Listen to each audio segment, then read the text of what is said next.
Hola, muy buenas tardes, ¿me escucháis todos bien? Yo es que tengo un poco tendencia a ser un poco visual, sobre todo por el pelo, y me gusta moverme por el escenario.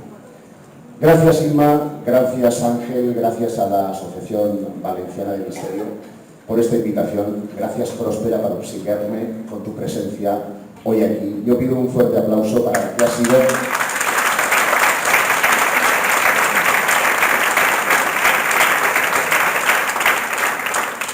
sido mamá ufológica de la tercera generación de investigadores.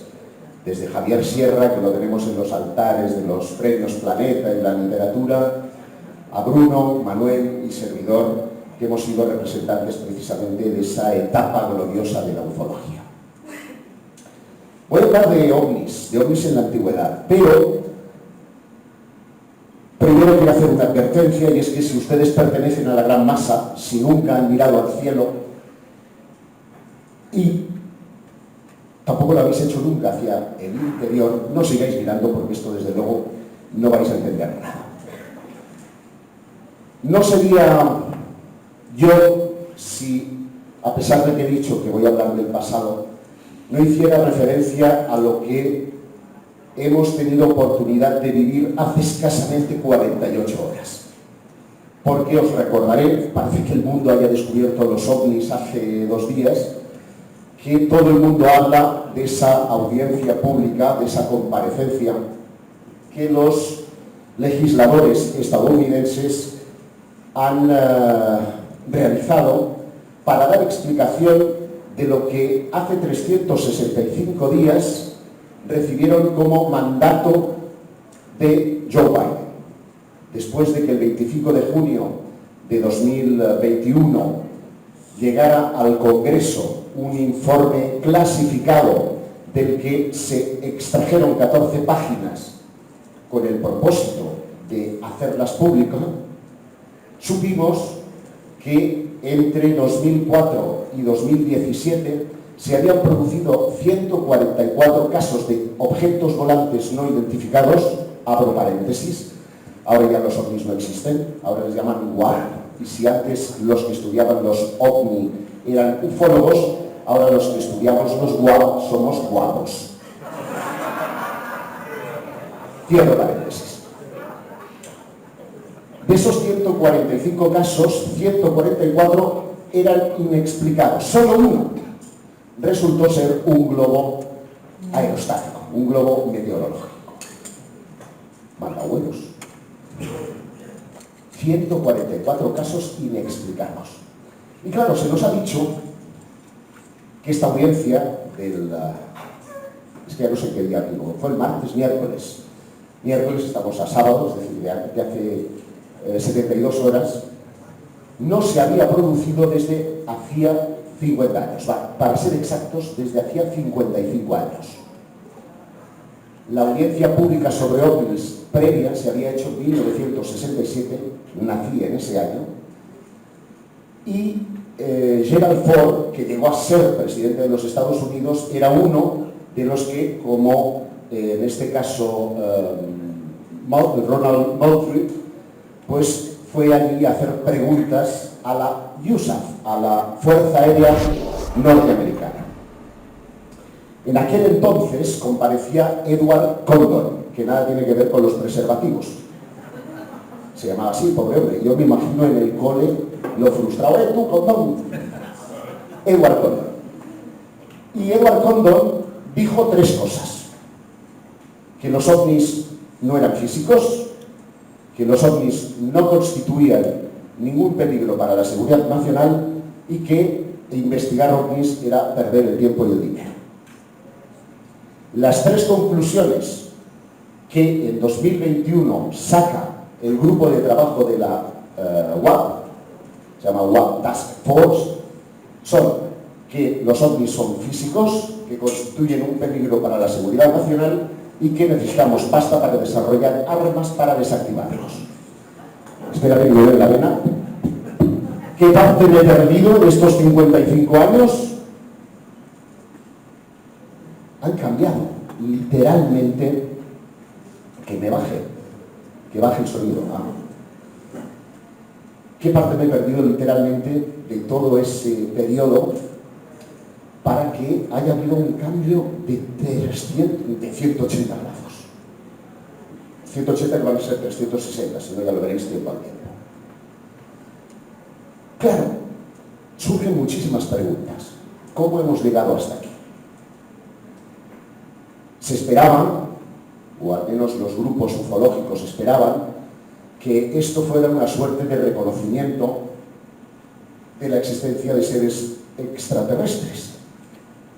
Porque se ha dicho que estos UAP, fenómenos aéreos no identificados, constituyen, en este caso, un desafío a la ciencia, porque son capaces de hacer aceleraciones de hasta 20.000 kilómetros por hora, que son capaces de soportar hasta 20 Gs de potencia. Para que os hagáis una idea, estamos a 1 G ahora mismo. 1 G es la gravedad de la Tierra. Un piloto de caza a los 6 Gs puede perder el conocimiento.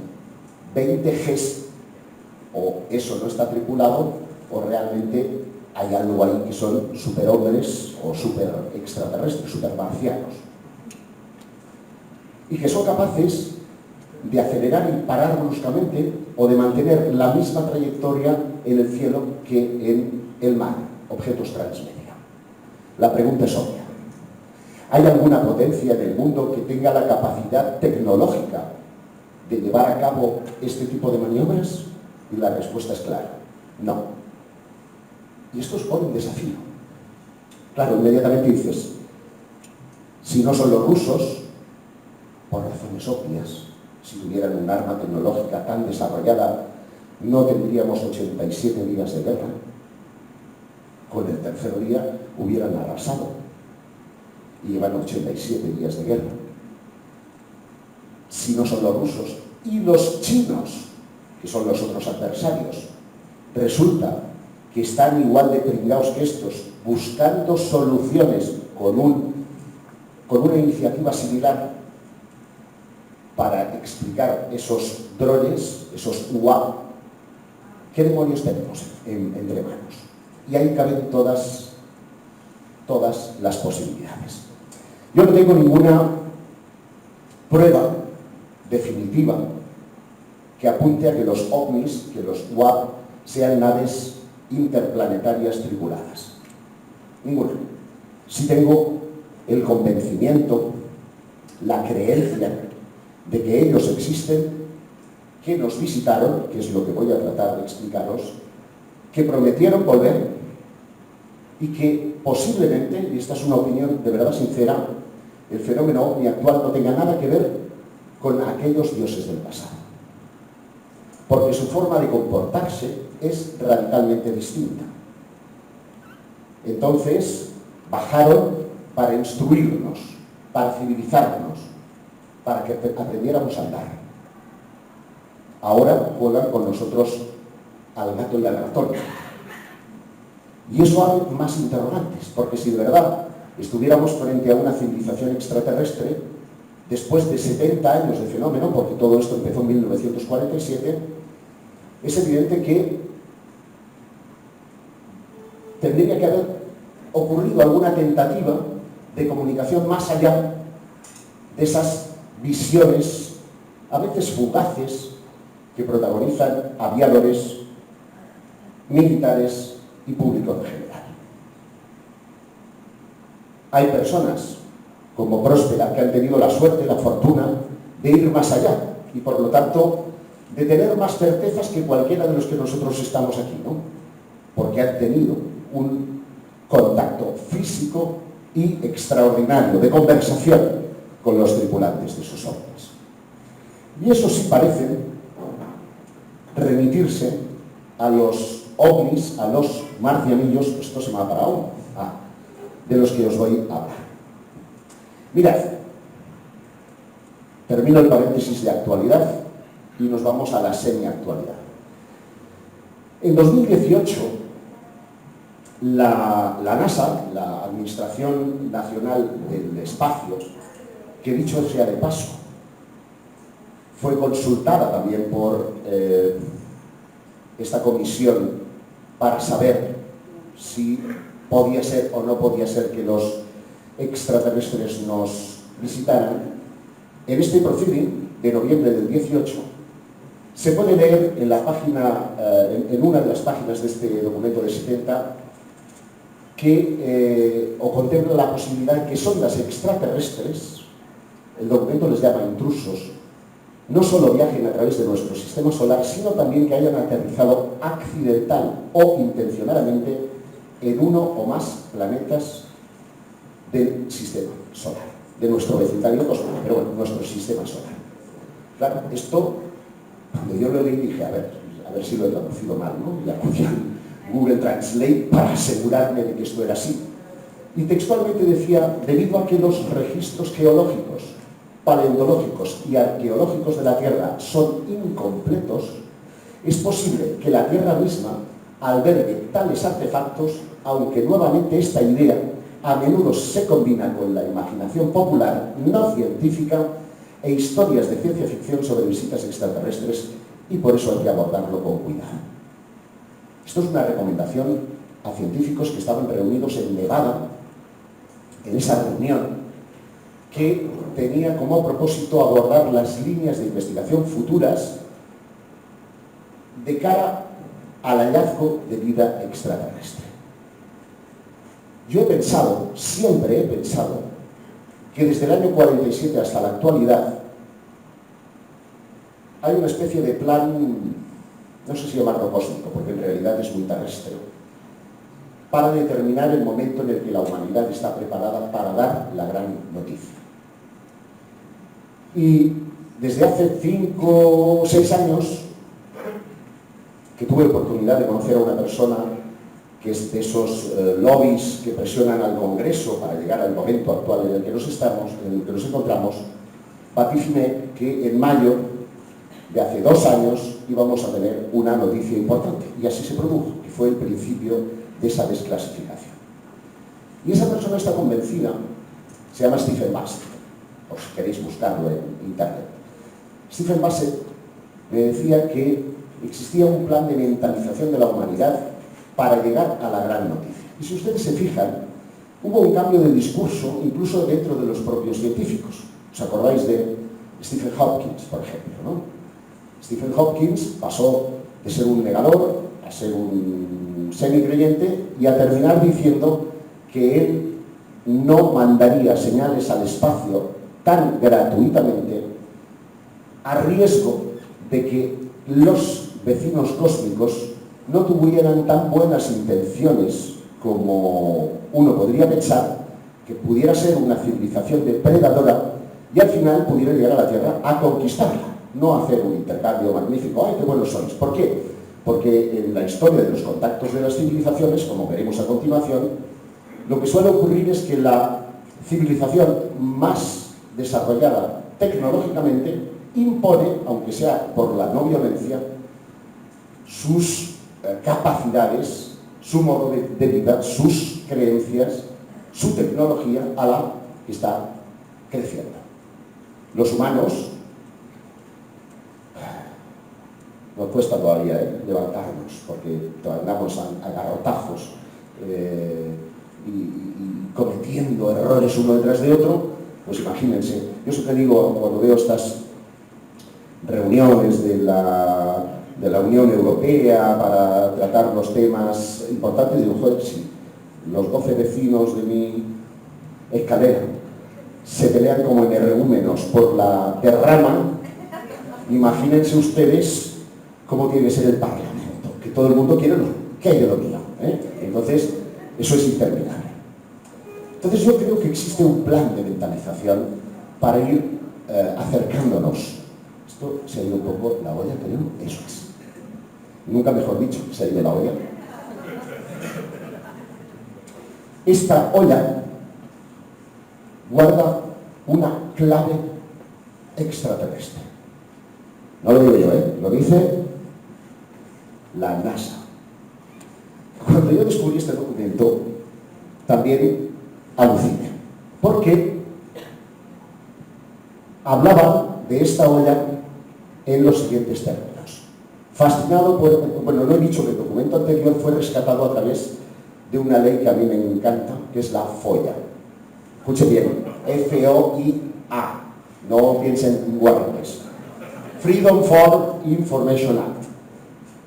Steven Gersten, que es el impulsor de la Black Ball, la bóveda negra o la bóveda oscura, es una página web que aglutina toda la documentación de las demandas que él va haciendo a la administración norteamericana, quien, amparándose en esta ley que se creó después del escándalo de Watergate, pues él pone palabras clave, UFO, Ancient UFO, por ejemplo, ¿no? Y le dan documentos en los que tachan las cosas que afectan a la seguridad nacional, pero le pasan el documento. Algunos, no sé qué es, no son marcianos, no. Algunos de esos documentos son puramente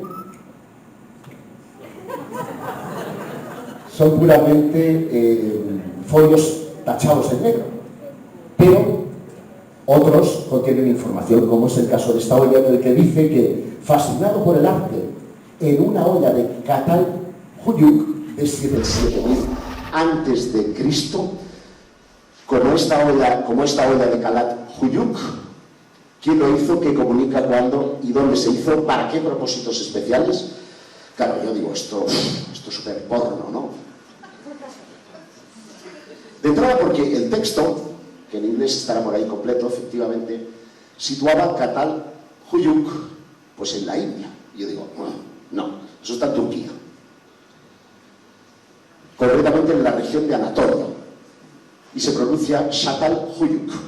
Shatal Huyuk. Es un yacimiento espectacular, como muchos de los que están en Turquía.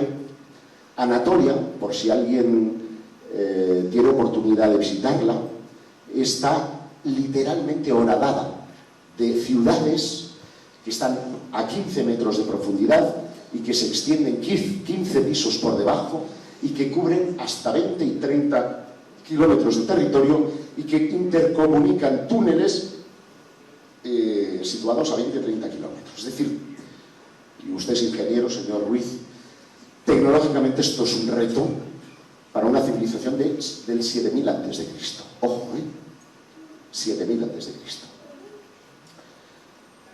Imagínense, para hacer el metro, de poner esas tuneladoras y tiene que seguir en línea recta ahí con aparatos súper sofisticados para no perder el rumbo, porque un desvío de 1 grado, de 2 grados, puede hacer que el túnel, que los otros que están horadando por el otro lado, pues tengas que hacer una S porque no cuadras, ¿no? Pues imagínense esto en el 7000 a.C. Entonces, de entrada, bueno, lo típico de los norteamericanos, mejor dicho, de los estadounidenses, que no saben colocar en el mapa una cosa, la olla no era india, sino que era de Turquía. Y ocurre que en este yacimiento está lo que se conoce como el santuario del buitre, por estas pinturas. Como veis, se ven unos pajarutos que ellos identifican como buitres y que parecen haber devorado a los seres humanos a los que expulsan después de haberles comido la cabeza. Pues joder, la escena es brutal desde una perspectiva artística que los científicos creen que es una representación simbólica del alma, y esta sería el alma, los buitres que caen y se han despojado del cuerpo físico. Esto te encantará, Aldo, porque en el fondo está representando la huida, ¿no? El cuerpo es la camisa, el alma es lo esencial, vuela después de haber hecho su recorrido por aquí. Pero, ¿y si el arte no fuera tan simbólico? ¿Y si resultara que estuvieran representando cosas que vieran? Hombre, ¿cómo van a ver pajarotos así de gordos, no? Fíjense que en otra de las paredes de Shalat Kuyukul hay una especie de escalera con seres humanos y los tíos a los que una vez decapitados se les tira como una especie de pozo. Miren por aquí la cabeza emergiendo. ¡Hola, estoy aquí!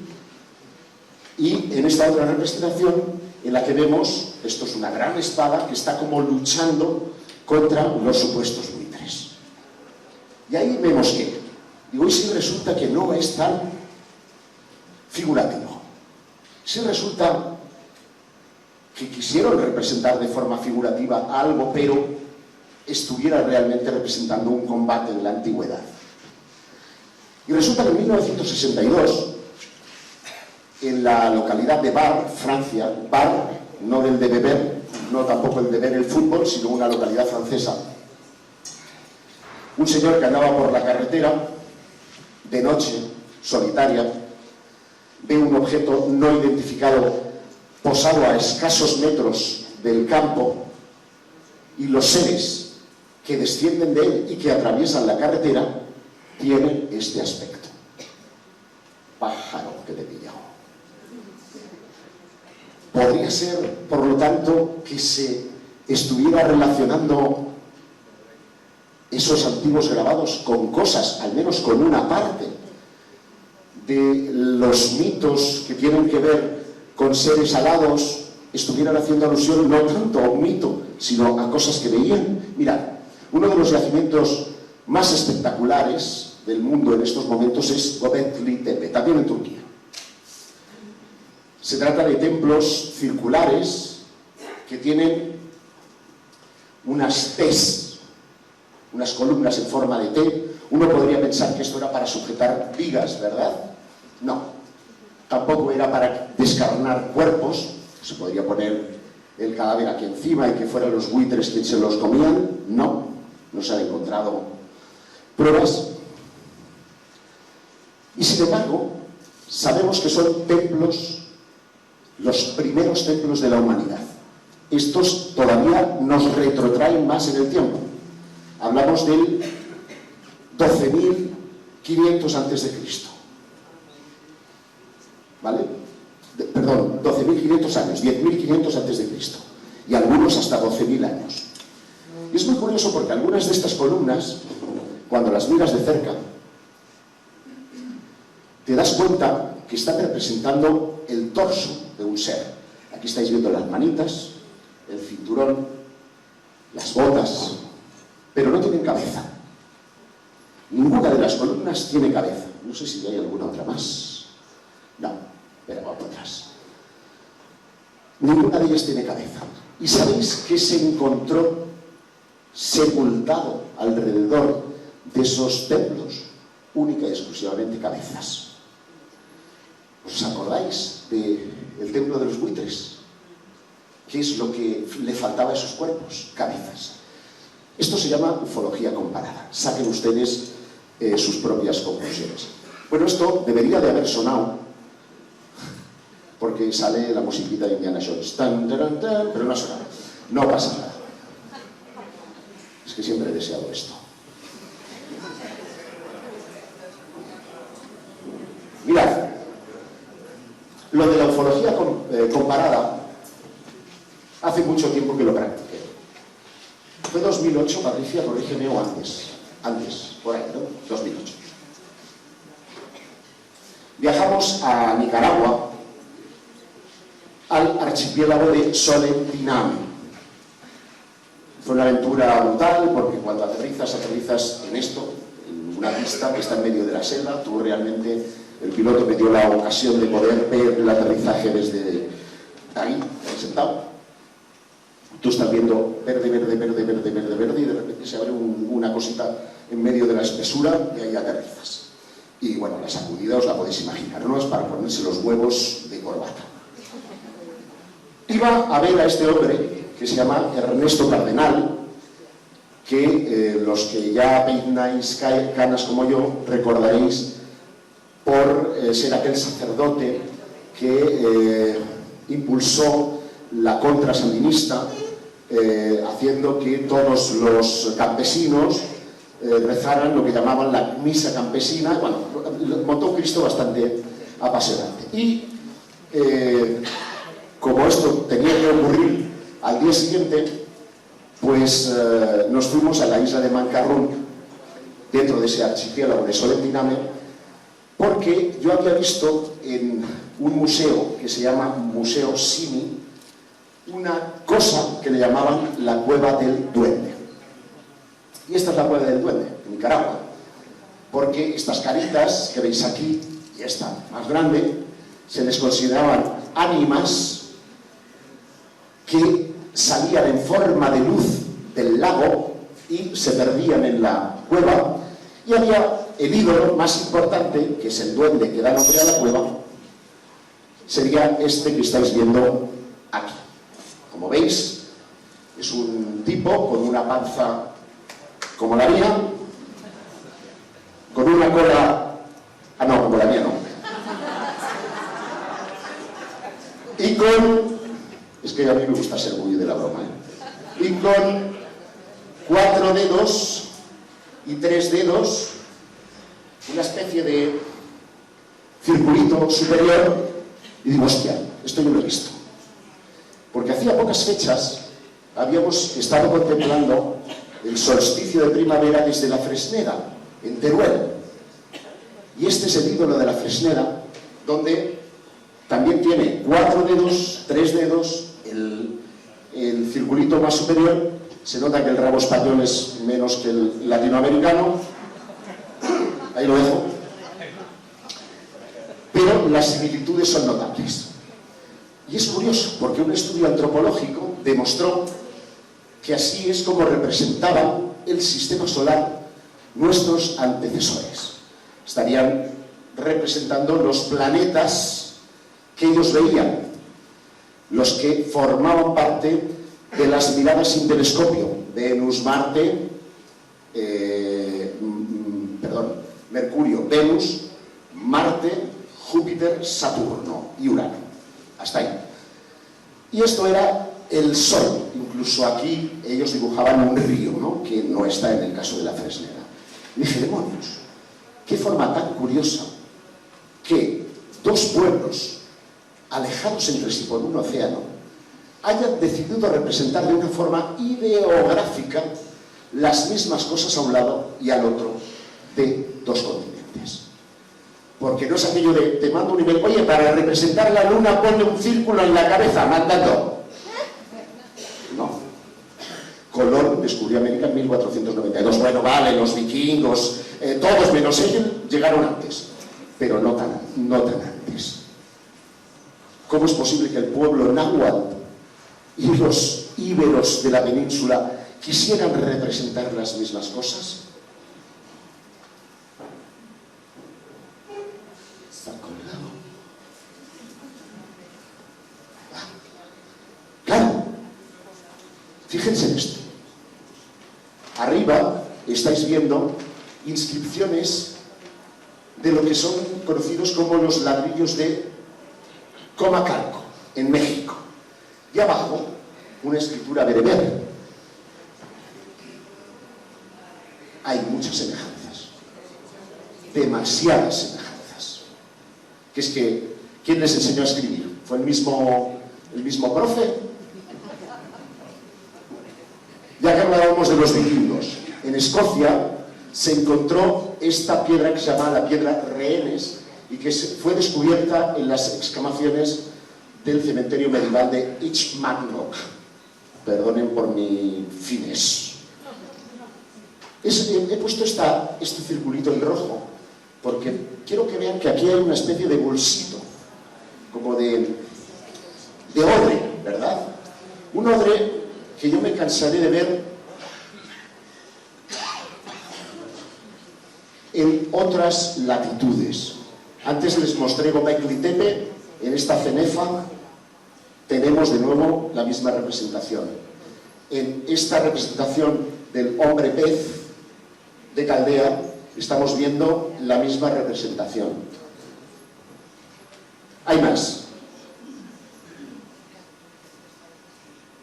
Cada uno me preguntaba, ¿esto qué puede ser? Está un poquito ahí renqueante el ordenador. Ahí está. Más representaciones. Babilonia. El mismo. En este Apkalu, que es una divinidad protectora de Benrut, el mismo odre. ¿Qué podía ser? Me lo preguntaba una otra vez. Y al final llegué a la conclusión de que era el bolso.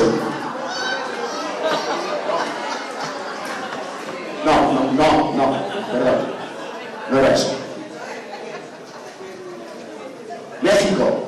Rafa, que te vas muy cerca y no vas a poder ver en el Museo Nacional de México el mismo orden. Además, es que soy muy friki, lo sé, que es sugestión seguramente, pero joder, me parece un casco, hostia puta. Dioses astronautas. Claro, luego por internet salen mil cosas frikis. Bueno, esto no es cosa friki de internet. Yo me preguntaba que como tampoco puede ser Louis Vuitton, esto lo encontré en un museo y digo, hostia, una representación de un odre, ¿no?, de estos míticos, y decía que era un peso. O sea, igual me los encontré en Azerbaiyán, los vais a ver ahora. Ahí están. Son pesos, hipotéticamente. Entonces yo, claro, me imaginaba al sacerdote, al sacerdote, con el peso, y es como aquello cuando te está persiguiendo el ladrón. ¿Qué hago? No, pues tíralo para poder salir corriendo más rápido. No tiene lógica.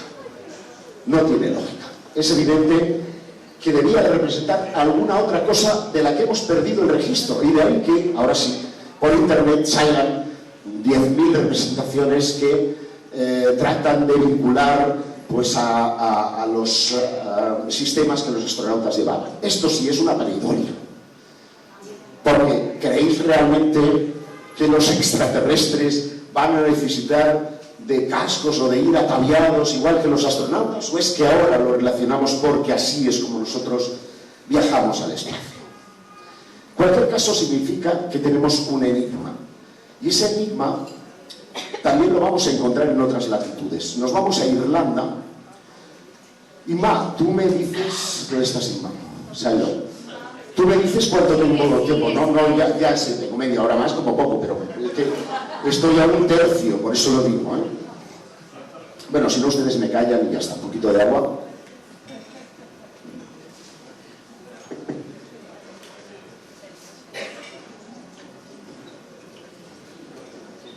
Porque en Irlanda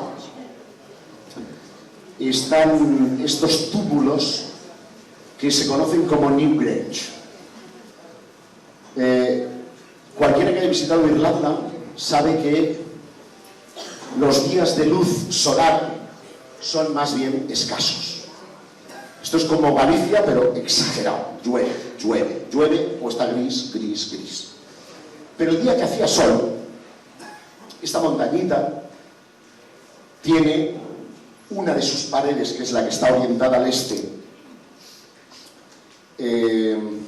fabricada con cuarcita blanca. Entonces el día que sale el sol, esto pega un pepino que es como un faro que ilumina kilómetros de distancia. Es decir, era como un hito, que aquí está el lugar sagrado. ¿Y qué es lo que hay en su interior? Bueno, vuelvo a decir, antes de ver qué hay en su interior, que los túmulos de Newgrange tienen una datación de 3.250 años antes de Cristo. Que he puesto en comparación a la de Kefren, porque yo soy de los que pienso que Keops se reutilizó, es decir, que ya estaba ahí, que por lo tanto tiene que ser más antigua, que la de Kefren, que es de 2521 a.C., o de que el propio Stonehenge, que es del 3000 a.C. Estamos, por lo tanto, en una de las primeras manifestaciones arquitectónicas más importantes de toda Europa. ¿Qué hay en su interior?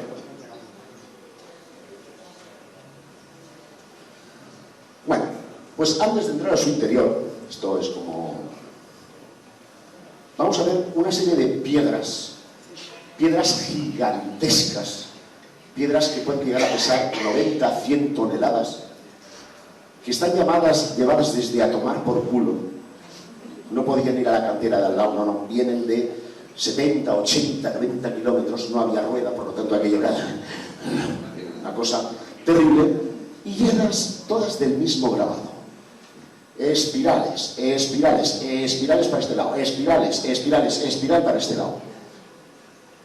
Quiero que se fijen en esta ventanita, porque esta ventanita juega un papel fundamental. Resulta que cuando... ¿Cómo se llamaba el pavo este? Chamberlain. En el siglo XVI descubre esto. Fijaos cómo está hecho con piedras, lascas, ¿vale? Una especie de chimenea en la que no ha entrado una gota en 3000 años. El sol penetra por esa ventanita que os he mostrado, va recorriendo el suelo y llega a iluminar un punto concreto únicamente, igual que en el templo de Abu Simbel. Este es el final, la chimenea, la parte de arriba, y lo que ilumina es esto, esta espiral, que dice, es una representación de la vida y la muerte, una alegoría de la vida hasta llegar a la muerte, y como creyeron en la reencarnación, de la muerte hasta volver a la vida. Pero yo, que ya venía mosqueado de, ¿y si resulta que vieran cosas más concretas? Dije, ¿qué demonios podría haber en el cielo o en algún otro lugar que pudiera recordarles, evocarles y quisieran representar ese tipo de historias? Puede ser que las pinturas prehistóricas estén representando, como decía aquel Abad Brel, la magia simpática, es decir, si yo estoy representando un ciervo es porque al día siguiente quiero cazar un ciervo, o es porque quiero ver el ciervo. ¿Sabéis la diferencia? Es decir, me anticipo a lo que quiero y lo constato, o simplemente represento lo que veo porque es lo que me han traído para comer los cazadores, ¿no? Y distraído con esa historia, yo me voy a Toronto, Canadá. Como es lógico, en Toronto me subí a esa torre gigante que se llama CN Tower y pude ver Toronto entero. Vale, no hablo, vale. No lo han pillado algunos, ¿eh? Además de la CN Tower, en Toronto estaba el Art Gallery of Ontario, que es una galería de arte. Me habían dicho que había una exposición de cuadros florentinos, tenía el día libre y no sé qué más puedo hacer en Ontario, pues me voy a ver los cuadros. Pero al llegar al museo me encuentro con esta figura. Digo, ¡hostias! Se llamaba Mamá amamantando a su hijo. Digo, pues como le pido un bocado. ¡Qué fea es la hija puta! Y me dio tanto morbo que digo, voy a entrar. Y claro, yo descubrí que las cosas no suceden por casualidad, porque la muestra representaba sobre todo arte de los primeros contactos que tanto en Alaska como en otras latitudes más al sur habían tenido con las poblaciones inuit, pues cuando venían aviones o venían helicópteros o venían tal y se producían esos primeros contactos. Y me di cuenta que habían, digamos, deificado a un avión. ¿Veis? Es un avión tradicional al que, como hacemos con los niños en los dibujos animados con el sol, la luna o los animales, les ponemos cara humana para que sea más fácil, ¿no?, la transmisión.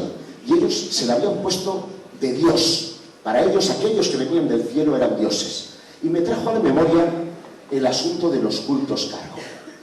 Los cultos cargo, espero que esto se haya puesto en marcha, es una medida, pero creo que no.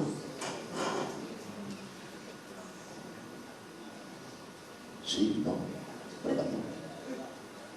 Joder. No. Bueno, os juro por... Es que me gustaría que lo vierais. A ver si puedo lanzar el vídeo aparte.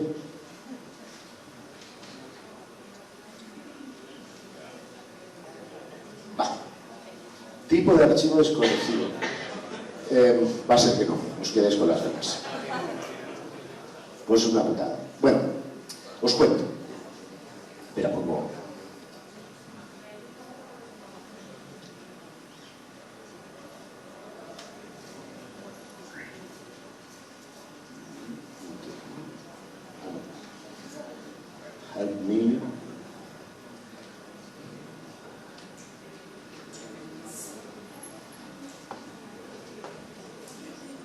Tengo que volver a abrirlo, ¿no? Entiendo. Es que me dice que no encuentra el códec. Entonces no lo puedo abrir. ¿Sí?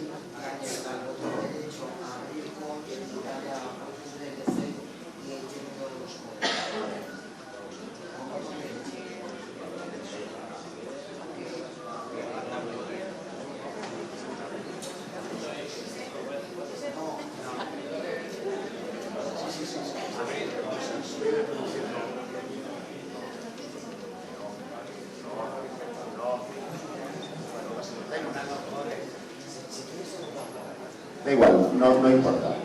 Vais a creerme, ¿verdad? Lo que os digo.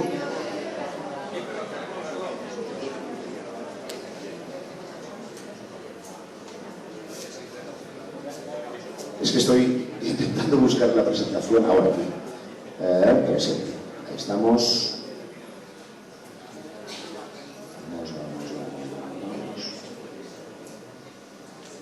Bueno, lo que muestra el vídeo es fundamentalmente una tribu que está en Vanuatu. Esto ocurrió durante la Segunda Guerra Mundial, cuando las tropas estadounidenses se acercaban a Japón y establecieron ciertas bases con el propósito de servir la logística de un lugar a otro, ¿verdad? Y resultó que Vanuatu era una isla no contactada. No con los extraterrestres, no, con los seres humanos, con otros seres humanos más civilizados. Allí habían aborígenes que no habían visto a un hombre blanco en su vida. ¿Qué ocurrió?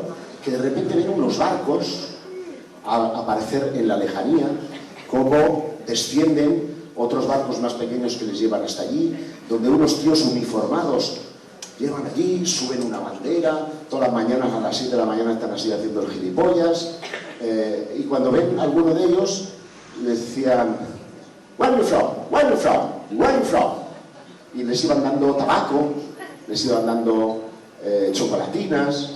Y claro, estos tíos decían, "Uy, macho, me tiro rezando a mis dioses para poder cazar un puto venado.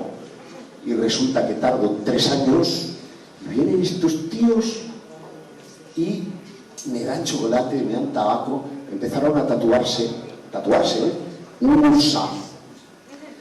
Otros empezaron a coger palos y ponérselos como rifle, y a las 7 de la mañana iban a montar.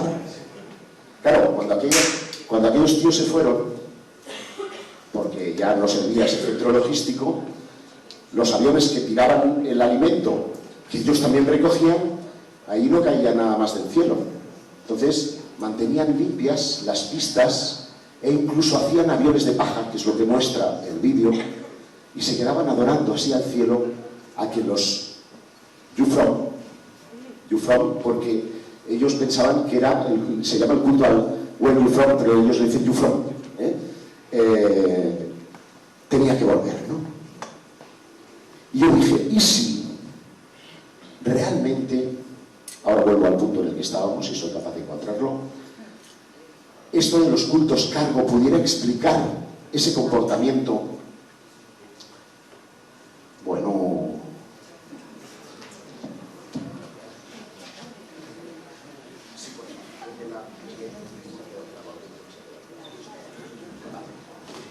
¿y si esto en realidad estuviera de alguna manera revelando un patrón de conducta que no solamente ocurrió en el 47 durante la guerra, sino que los seres humanos, como trata Arthur C. Clarke en aquella escena de los monos con el monolito, hubieran podido estar impresionados por otros seres que hubieran podido ver del espacio?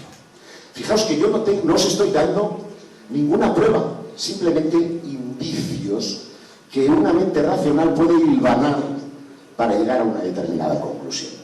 Ahí estamos, muchas gracias, Miguel Ángel. Pasa a la siguiente, porque la pregunta que me hago es, ¿pueden ser estas espirales cosas que vieron? Porque esas espirales las encontré en otros lugares, como en la selva nicaragüense. Y entonces yo pongo en Google fenómenos atmosféricos que pudieran generar espirales. Y me sale esto. Digo, reputa. Esto no es un fenómeno atmosférico. Esto resulta, se dijo oficialmente que era la etapa de un cohete fallido que generó por sus gases un efecto luminoso que luego se fue disgregando, pero en forma de anillo. No, claro. Pero hace 3.000 años no habían cohetes, menos rusos, que son estos que hacen este tipo de cosas. Ahora, resulta que Outeiro Lameirus, está aquí en Pontevedra, ¿habéis visto que yo hablo gallego? También encontré no exactamente una espiral, sino esto, que allí recibe el nombre de supernova. Los arqueólogos le llaman una supernova. Por la fecha, resulta que hay otra en Utah, Estados Unidos, que representa lo mismo. En Valcamónica, en Italia, representa lo mismo. Es decir, esas tres civilizaciones representaron algo que vieron en el cielo y que a todos nos evoca la Vía Láctea. Claro, pero Galileo no estaba, no había telescopios, no se puede deducir que es una galaxia. Pero, ¿y si se lo contaron? ¿Quién podría contárselo?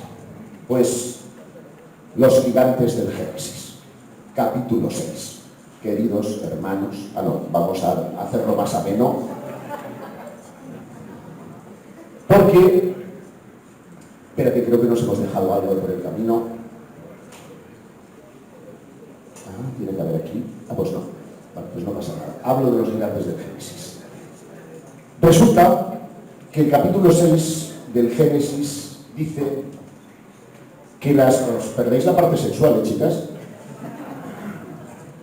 Resulta que habla que las hijas de los hombres mantuvieron relaciones con los hijos de los dioses y dieron lugar a una raza de gigantes. La raza gigantesca, entonces tú buscas ahí gigantes en internet y los hay unos cráneos de la hostia, todo es falso, real, fake. Pero existieron los gigantes en la antigüedad. Mira, esto es el Cáucaso, en un viaje que hice a Azerbaiyán, que fue increíble desde el punto de vista del misterio. Y en las faldas del Cáucaso hay una población que se llama Nish, en el que hay una iglesia armenia sin culto, y a la puerta de esta iglesia había un coche diplomático noruego. ¿Qué hace un coche diplomático noruego? 10 minutos. Puedo tirar, ¿no? ¿Qué hace un coche diplomático noruego en un sitio tan raro como este? Entonces, resulta que esta es la iglesia sin culto.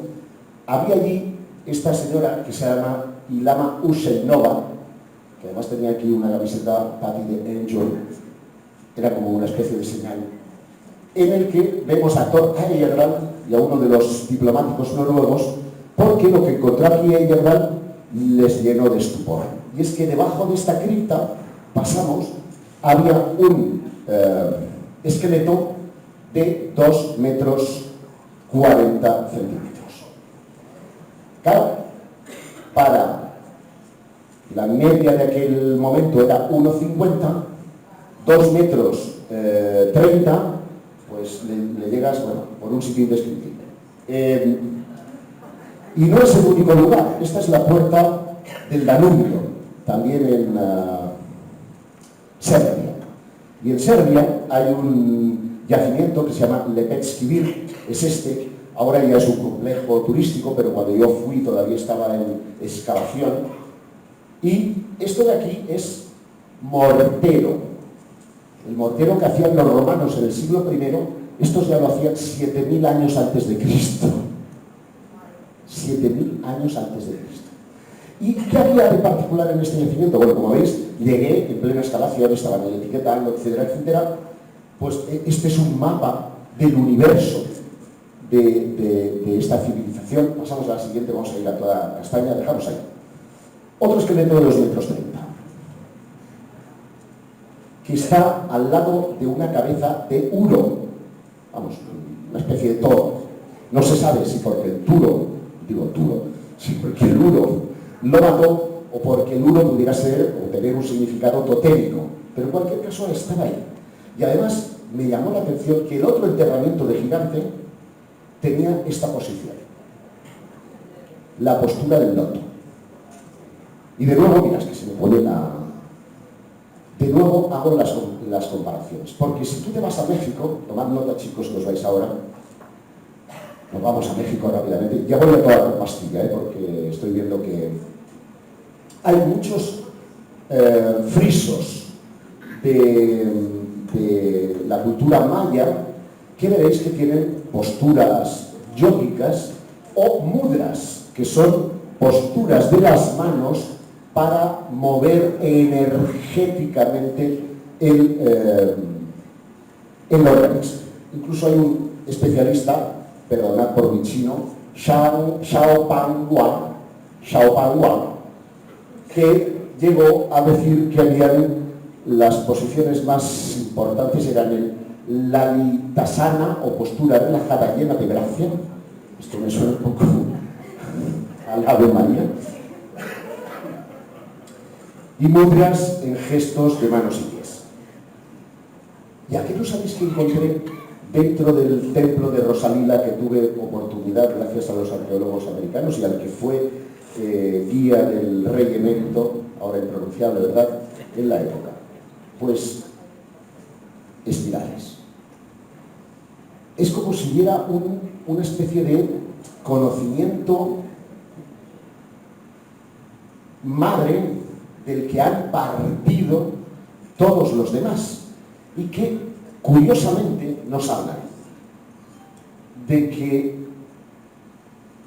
en el caso de América esos vamos a decir educadores o no me sale el sinónimo, los que vienen a ayudarnos la danza, la arquitectura, la escritura, la ganadería, la domesticación de animales, etcétera, etcétera, etcétera, vienen del este.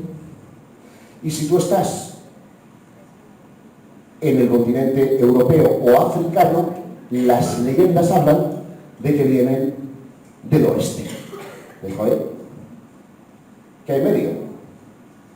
No hay nada, porque por la teoría de la deriva continental tenemos ahí una historia que no permite que ese mito de la Atlántida hubiera podido prosperar.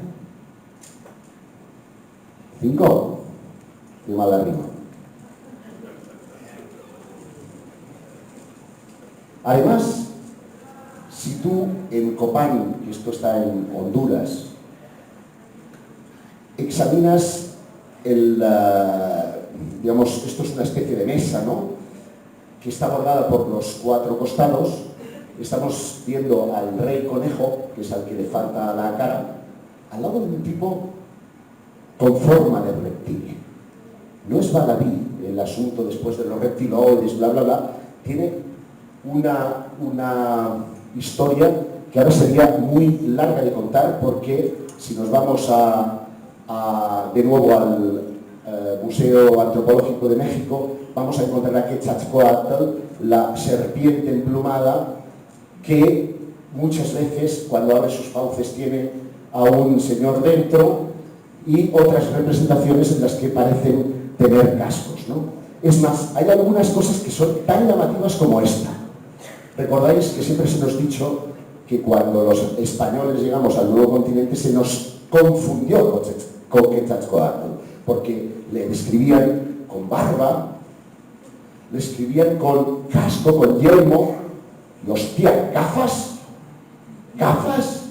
Las primeras gafas no se inventaron hasta 1280. ¿Cómo es posible que una civilización americana que no tenía gafas estuviera representando gafas? A lo mejor es que los dioses la llevaban. No sé si Cortés, Pizarro, Orellana y tantos otros conquistadores llevarían gafas, pero desde luego resulta llamativo. Como llamativo es también esta pirámide, que es la de Tikal, también en México, que la civilización maya siempre estuvo vinculada al mundo de las estrellas. Concreto, toda su mitología gira en torno a las Pléyades. Creo que están ahí. Bueno, dejamos ahí. Un complejo estelar situado a 440 años luz de distancia de la Tierra. Eso está lejísimos. A la que se decía vinieron esos seres que educaron a los humanos y que luego, cuando se fueron, prometieron regresar. Estamos viendo aquí, en el solsticio de primavera, o sea, en el equinoccio de primavera, cómo la serpiente, o sea, arquitectónicamente dispusieron la pirámide de tal modo que las esquinas dan contra la balaustrada de la escalera, que tiene 364 escalones, y el de arriba es el que conforma el 365, que marca los días del año. Y va haciendo una ondulación donde debajo está Quetzalcóatl con las fauces abiertas. Este es el cuadrángulo de las monjas, bautizado así por los conquistadores cuando llegaron a Uxmal, en donde la orientación también está dispuesta hacia el complejo de 440 años luz de la Tierra. Y os ponía lo de Tikal, porque vista desde el aire parece como si fuera una serpiente enroscada, y lo vemos aquí también en esta misma representación, en la que vemos esa espiral. ¿Recordáis las espirales? Que al final viene, aquí vemos el cascabel de la serpiente, esta es la cola, se enrosca hasta que sale aquí la cabeza. Por lo tanto, la representación, que ya acabé, no, la representación, voy muy rápido, nos evoca de nuevo a ese mito de la, vamos a llamar Atlántida. Esto es uno de los códices que están en Mexcaltitán, fue descubierto en Mexcaltitán, también está en el Museo de Antropología de México, en la que vemos cómo el pueblo azteca emigró en una travesía de prácticamente 2 siglos hasta su tierra prometida, que era el lugar donde la profecía de Tlaloc decía que era donde un águila se colocara en un nopal con una serpiente en la boca. Y conocéis la canción de Guadalajara en un llano y México en una laguna, pues fue a parar en una laguna, de modo que todas las construcciones del entonces México DF, pues la propia catedral tiene un péndulo que cada vez está más torcido a causa precisamente de esto. Fijaos, en México hay una cosa que se llaman los gigantes de Tula, que son estas columnas que tienen este penacho, que tienen este extraño cosita en una de sus manos, y que en Egipto son representados de esta manera. Estos son los pueblos del mar egipcio, estos son los atlantes de Tula, lo que os hablaba. Así representaban a los que venían del este y el oeste, desde el este y el oeste respectivamente, como si hubiera ciertamente una civilización a medio camino entre ellos. Y ya que cito Egipto, esto lo vamos a pasar, porque si no me voy a enrollar aquí. Claro, esto es la relación con Orión. Espera, aquí no quedamos. La relación con Orión, porque también es una civilización que ha puesto sus dioses en las estrellas.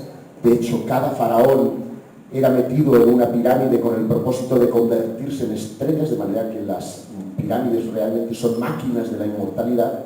Pero hay una cosa que yo no me resisto a poder contarles, que cierra el círculo, ¿no?, de buena parte de las cosas que os he estado contando. Y es este papiro, que se conoce como papiro turino, cane de Turín, porque se conserva en la ciudad transalpina, italiana, y que ofrece un listado de todos los faraones, desde Narmer, que es el primer faraón que unifica el Alto y Bajo Egipto, hasta la época de los Ptolomeos.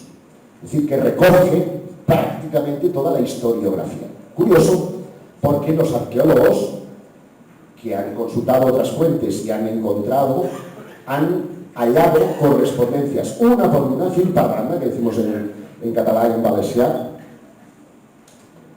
todos esos nombres. Pero, ¿por qué relega la ciencia a este canon al orden de la mitología? Porque si le das la vuelta, al otro lado dice que 10.000 años antes de Narmer gobernaron Egipto una serie de seres, mitad hombre, mitad animal, que venían de las estrellas y eran conocidos como los compañeros de Horus, el dios halcón, que por cierto tiene forma de pájaro, como hemos empezado la conferencia. OVNIs en Egipto, los del papiro Tuli de Tutmosis III, o OVNIs que han cambiado la historia, la observación de Constantino en el puente Bilbio, cuando él va a echar su meaica de mañana y resulta que al mirar al cielo ve que se abren las nubes y ve un crismón, esa X con una P en medio y una voz que le dice Inoc signus vincit. Hostia, me oye usted. Inoc signus vincit. Es decir, con este signo vencerás. Y él manda cambiar todas las águilas imperiales que habían en sus estandartes por el crismón, un símbolo cristiano, que acaba convirtiendo un ovni, ha intervenido en los asuntos humanos y nos ha hecho a todos monoteístas de golpe y porrazo. Quiero terminar con una reflexión. Muchas veces me he pensado, ¿por qué esa fascinación que sentimos todos al mirar al cielo? No sé si muchos de ustedes, pero yo, como si realmente hubiera venido de ahí y me uniera algo, ¿no?, con ese firmamento que nos ilumina. Ahora menos, porque la contaminación ambiental no nos lo permite. Y siempre he pensado que del mismo modo que las truchas remontan río arriba para encontrar el lugar en el que nacieron, nosotros miramos al cielo buscando nuestros orígenes. De modo que yo les pido, no dejen de mirar al cielo, porque tarde o temprano vamos a encontrar allí de dónde somos y de dónde venimos.